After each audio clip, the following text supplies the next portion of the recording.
China के पास अभी भयंकर बवाल चल रहा है। चाइना ने पूरी दुनिया में घूम घूम लोन बांटा था। श्रीलंका में बांटा, अफ्रीका में बांटा, बांग्लादेश में बांटा, म्यांमार में बांटा, और सारे देश लोन चुका नहीं पाए। अब चाइना के बैंकों के पास पैसा हो गया खत्म, और जो लोग चाइना के बैंकों में पैसा रखे थे वो लोग गए मांगने कि हमारा पैसा दो, तो बैंक कर रहा आपका पैसा तो श्रीलंका को दिए थे डूब गया, आपका पैसा माली को दिए थे डूब गया, आपका बांग्लादेश को दिए थे डूब गया, म्यांमार को दिए थे डूब गया। अब वहां के लोग भयानक सड़कों पे उतर गए कि चोट्टा हमारा पैसा तुम डुबा दिए यहाँ पे। तो चाइना गवर्नमेंट ने सड़कों पे टैंक उतार दिया, कहा कि ससुरा तुनाई तुम ज्यादा कूदेगा उड़ा देंगे तोरा टैंक कैसे यहाँ पर, इतना खतरनाक है सब। तो एक तो इनके पास पैसा नहीं है, ये पैसा देने वाले भी नहीं है। दूसरा, चाइना फंसा हुआ भी ताइवान इशू वाले पर, तो चाइना इनको पैसा नहीं दिया। दूसरा, चाइना के लोग पाकिस्तानियों से बहुत ज्यादा चिढ़े हुए हैं, क्योंकि इधर कई ऐसी घटना हुई हैं जो पाकिस्तान के अंदर बम ब्लास्ट हुए हैं, उसमें चाइनीज वर्कर मारे गए हैं और टारगेटेड मारे गए। दासू डैम में मारे गए थे, उसके बाद चाइनीज सब AK-47 लेके ड्यूटी करता था, बस से जो जा रहे थे उस बस को जला दिया गया, चाइनीज जिंदा जल गए वहां पे। तो डर के मारे चाइनीज ऐसे लाइन लगा के भागने लगे वहां पर, कराची एयरपोर्ट से भाग गए। सोच रहा कहाँ रहेंगे हम चाइना में। तो चाइना पाकिस्तान के ऊपर लोन तो दिया नहीं, कर्जा माफ किया नहीं, उल्टे लगा दिया 11.6 मिलियन डॉलर का फाइन कि दे चट्टा कहीं का, हमारे नागरिक मरे हैं, सुरक्षा दो, नहीं तो इतना पैसा दो यहाँ पर। तो पाकिस्तान के पास तो था नहीं, गरीबी में आटा गीला हो गया। पाकिस्तान को हर हाल में अपना कर्ज हटाना पड़ेगा, वरना पाकिस्तान दिवालिया हो जाएगा। इसके लिए पाकिस्तान के संसद ने एक ऐसा विधेयक पास कर दिया कि पाकिस्तान अपने किसी भी एसेट्स को, जैसे हाईवे हो गया, एयरपोर्ट हो गया, या फिर बंदरगाह हो गया, इसे विदेशी को बेच सकते हैं, और इसके खिलाफ कोई भी व्यक्ति सुप्रीम कोर्ट में नहीं जाएगा। सोचिए कि ये लोग पहले ही सुप्रीम कोर्ट को साइड कर दिए। अब इन्होंने ग्वादर पोर्ट तो बेच रखा है, ग्वादर पोर्ट बचा नहीं, इनका एयरपोर्ट कोई लेने वाला है नहीं यहाँ पर। तो हो सकता है कि ये हाईवे वगैरह को बेचे कि भैया तुम यहाँ से टोल वसूल के ले जाओ यहाँ पर। हद तो तब हो गया वहां की महिलाएं इसका विरोध करने लगी, क्योंकि चाइनीज जो थे पाकिस्तानी लड़कियों को लेके जाने लगे चाइना में। किसी भी देश के लिए इससे शर्म की बात क्या हो सकती है। ये पाकिस्तानी न्यूज है, देखिए यहाँ पाकिस्तान का झंडा भी है।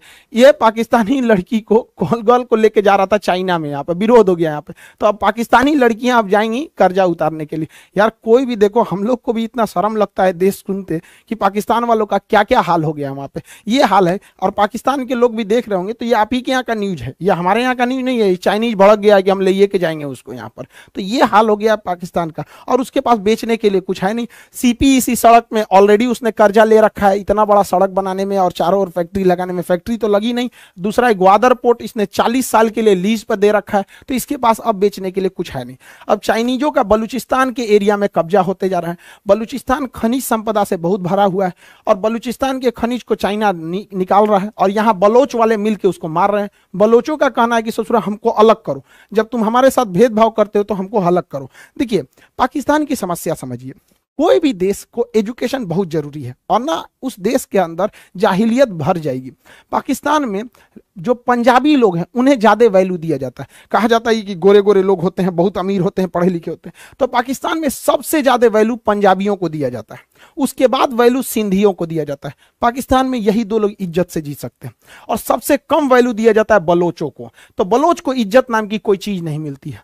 हालांकि अगर आप ध्यान देंगे तो सबसे ज्यादा तो पंजाबियों की इज्जत होती है, उसके बाद सिंधियों की, बची कुची जो इज्जत एकदम कचड़ा बराबर देते हैं सब बलोचों को। इससे भी गए गुजरा इज्जत देते हैं सब बंगाल को, पूर्वी पाकिस्तान को। ये बांग्लादेश जिसे देख रहे हैं ये तो पूर्वी पाकिस्तान था। ये पाकिस्तानी इन्हें कहते थे कि ये बंगाली काले होते हैं, इन्हें किसी काम लायक नहीं रखते थे। तो यही हुआ कि बंगाल में मुक्ति वाहिनी खड़ी हो गई, और 1971 में भारत के सहयोग से यह मुक्ति वाहिनी ने आजाद करा दिया, और 1971 में बांग्लादेश टूट गया। यह इतिहास दोबारा दोहराया जाएगा 50 सालों के बाद, 60 सालों के बाद। 2030 तक यहां से बलोच भी अलग हो जाएगा। बलोच का कहना है कि ससुरा तुम हमको निम्न कैटेगरी का समझते हो, तो हम क्यों तुम्हारे साथ रहेंगे यहाँ पर। तो बलोच अभी यहां से 2030 तक क्या हो रहा है, ये अलग होने की लगभग 99.99 संभावना है कि बलोच अलग हो जाएगा। तो बलोच को समझिए, बलूचिस्तान जो है ये पाकिस्तान मोहम्मद अली जिन्ना ने जबरदस्ती कब्जा कर लिया 1 अप्रैल 1948 को, जबरदस्ती यहाँ बलूचिस्तान पे कब्जा कर लिया। तभी से बलूचिस्तान में यहाँ इसका विरोध हो रहा है। बलूचिस्तान का जो एरिया है, टोटल पाकिस्तान का 40% एरिया है ये बलूचिस्तान, लेकिन यहाँ आबादी इतनी कम है, महज 7% आबादी रहती है, 7%, क्योंकि यहाँ पूरी तरह से पहाड़ और पठार है। लेकिन यहाँ खनिज संपदा बहुत ज्यादा है। पाकिस्तान के टोटल गैस और पेट्रोलियम का 45% इसी बलूचिस्तान से निकलता है। उसका टोटल खनिज जो मिनरल है, कॉपर है, ये सब बलूचिस्तान से निकलता है।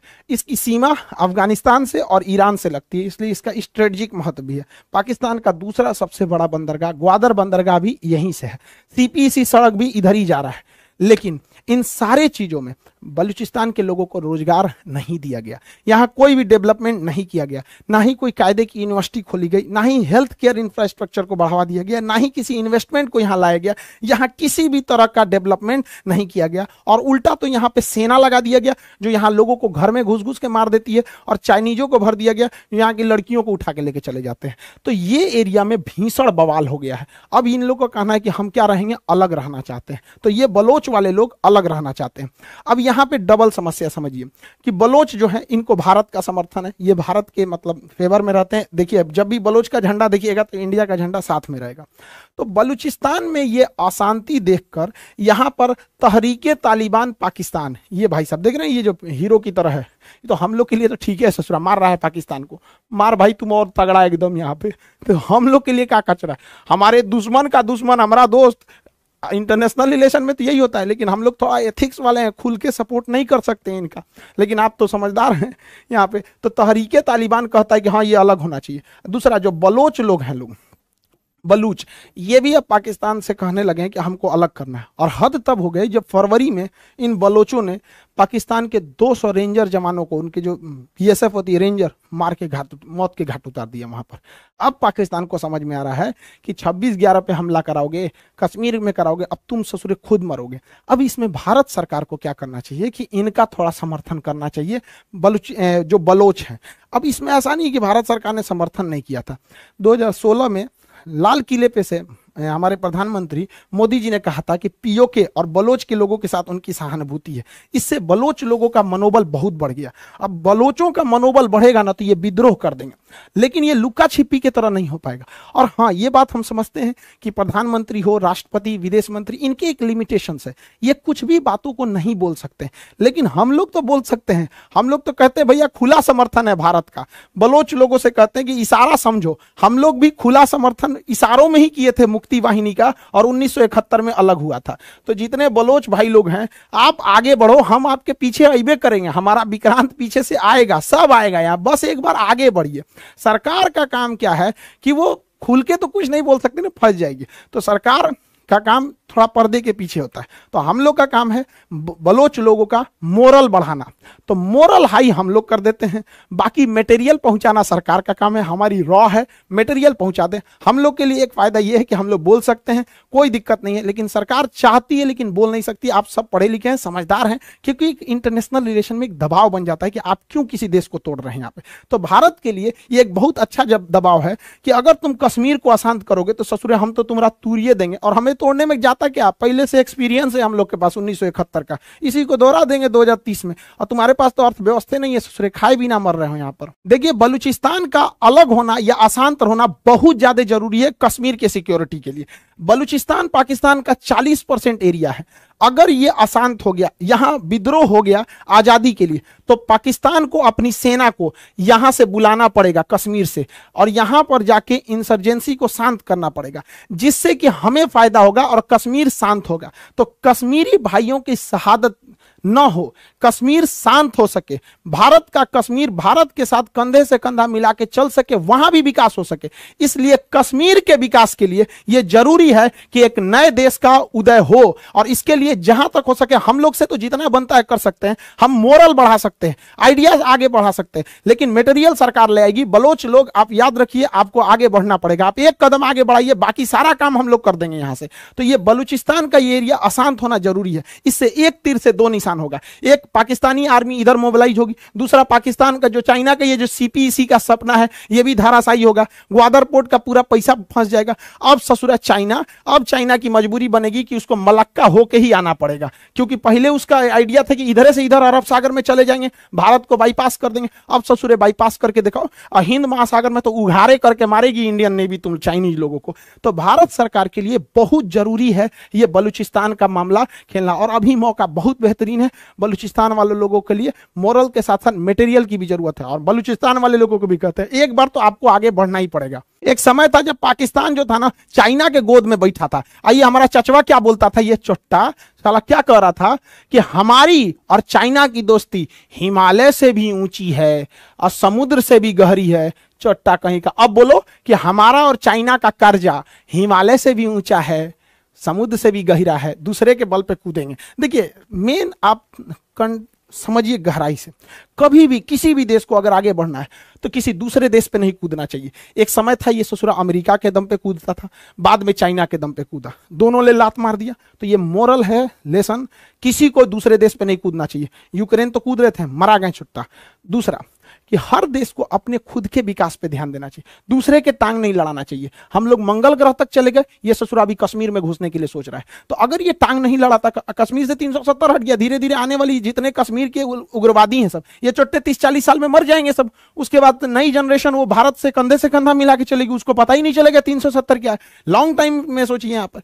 दूसरा, हर देश को अपना एजुकेशन पे ज्यादा ध्यान देना चाहिए। पाकिस्तान ने कभी एजुकेशन पे ध्यान नहीं दिया। और सबसे जरूरी, आत्मनिर्भर बनिए। हम लोग आत्मनिर्भर की ओर बनेंगे तो किसी की जरूरत नहीं पड़ेगी। और सबसे खतरनाक जो चीज किसी देश को बर्बाद कर देता है, धार्मिक लोगों का देश के ऊपर वर्चस्व हो जाना। यहाँ फ्रांस देखिए, फ्रांस के राजदूत को लात मारो, इनको मारो, उनको मारो। अरे यार, धार्मिक चीजें घर के अंदर की चीज है, बट देश के ऊपर धर्म हावी नहीं होना चाहिए। क्योंकि धर्म एक ऐसा चीज है जो कभी मतलब आप उसमें आपको प्रॉफिट लॉस कुछ सोचना ही नहीं देता आपको। तो पाकिस्तान में क्या हुआ, यही सारी समस्या हुई, धर्म हावी हो गया। आज पाकिस्तान गया जा रहा है यहाँ पे 2030 तक, ये गारंटी है, लिख लीजिए यहाँ पर, कि पाकिस्तान का बलूचिस्तान टूटेगा और उसमें हम लोग भी अपना योगदान देंगे। क्योंकि डिजिटल इंडिया का यही तो फायदा है यहाँ पर, ताकि हम अपनी बात वहां तक पहुंचा सकते हैं। एक्चुअली इंटरनेशनल रिलेशन के टॉपिक काफी कॉम्प्लिकेटेड होते हैं। इसमें एक चीज को समझने से पहले आपको कई अलग अलग चीजों की जरूरी होती है यहाँ पर। अब क्लास में क्या होता है कि आदमी पूरा का पूरा एक लंबा लेक्चर लिया रहता है क्लास में, डेली 4 घंटा 5 घंटा, तो एक फाउंडेशन बिल्ट हो जाता है, तो समझने में इजी हो जाता है। खैर, हमारी कोशिश रहती है कि एकदम सरल से सरल भाषा में आपको ये चीज़ों को समझाया जा सके। आई होप आप समझे होंगे। बाकी जो क्लासेज चल रहे हैं वो तो चल ही रहे हैं अपने एप्लीकेशन पे। जो लोग रेगुलर क्लास कर रहे हैं उनके लिए और मेहनत लगा के पढ़ाई कीजिए। आई होप आप इस टॉपिक को समझे होंगे। मिलेंगे नेक्स्ट क्लास में। जय हिंद।